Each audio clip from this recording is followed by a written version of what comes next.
கல்யாண கப்புல ஆசையா ஒரு வீட்டை வாங்குறாங்க. ஆனா அந்த வீட்டு கிச்சன் அடிக்கடி கழிஞ்சு போகுது. காலையில பார்த்தா ஹஸ்பண்ட் முதுகுல இறக்கி அந்த மாதிரி இருக்கு. இந்த மாதிரி ஏகப்பட்ட அமானுஷமான விஷயங்கள் அந்த வீட்டுல நடந்துட்டு இருக்க. வீட்டு வேலை பாக்குற பொண்ணு குழந்தைய விட்டுட்டு வேலை பார்த்துட்டு இருக்கும் போது வாஷிங் மிஷின்ல சவுண்ட் வருது.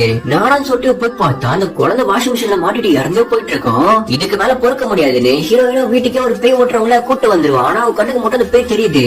அது ஒரு பெண்ணுடைய பேய். அது உன் கணவனை பழி வாங்குறதுக்காக தான் வந்திருக்குன்னு சொல்லுவாங்க. ஆனா ஹீரோ எல்லாம் நம்பிக்கை இல்லாம அவங்க அனுப்பி விட்டுருவான். அன்னைக்கு நைட்டு ஹீரோன் மாதிரி இருக்க ஒரு உருவம் ஹீரோ பக்கத்துல வந்து உட்காந்துட்டு ரெண்டு பேரும் பார்த்து பயந்து போய் கீழே வந்து கார்ல உட்காந்துப்பாங்க.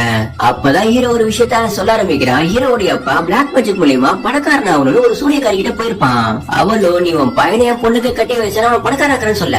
சோ அவரும் ஹீரோடைய அண்ணன் அந்த பொண்ணுக்கு கட்டி வச்சிருந்திருப்பாரு. கல்யாணத்துக்கு அப்புறம் அந்த பொண்ணு எங்க போனாலும் பின்னாடி போயிட்டு இருப்பா. ஆனா இது அண்ணனுக்கு பிடிக்காம அவளை கல்லாலே அடிச்சு விரட்டிட்டு இருப்பான். ஒரு நாள் அவளை இந்த மாதிரி அவன் அடிச்சிட்டு இருக்கும் போது அவ கீழே வந்து ரொம்ப சீரியஸ் கண்டிஷனுக்கு போயிடுவான். அதுக்கப்புறம் சூரியக்காரி அம்மா அந்த பொண்ணை பல வருஷமா வீட்டுல வச்சு பாத்துட்டு இருப்பாங்க. ஒரு கட்டத்துக்கு மேல அவளை காப்பாத்த முடியாதுன்னு புரிஞ்சுக்கிட்டு தலக்காணியா அவன் முகத்துல வச்சு அவளை சாவடிச்சு இருப்பாங்க.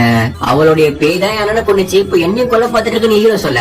உடனே ஹீரோயினும் பேய் ஓட்டுறவங்களா கூட்டு வந்து ஒரு ரிச்சுவல்ஸ் பண்ணி அந்த பேய்க்கு என்ன வேணும்னு கேட்க, எனக்கு ஹீரோவுடைய உயிர் தான் வேணும் அந்த பேய் அனுப்பிடிச்சிட்டு இருக்கு. நீ தான் உன்னை கொரோனா பழி வாங்கிடல அப்புறத்துக்கு இங்க வந்திருக்கேன்னு ஃபைனலா அவங்களும் மந்திரத்தெல்லாம் போட்டு அந்த பேய் ஓட்டி விட்டுற.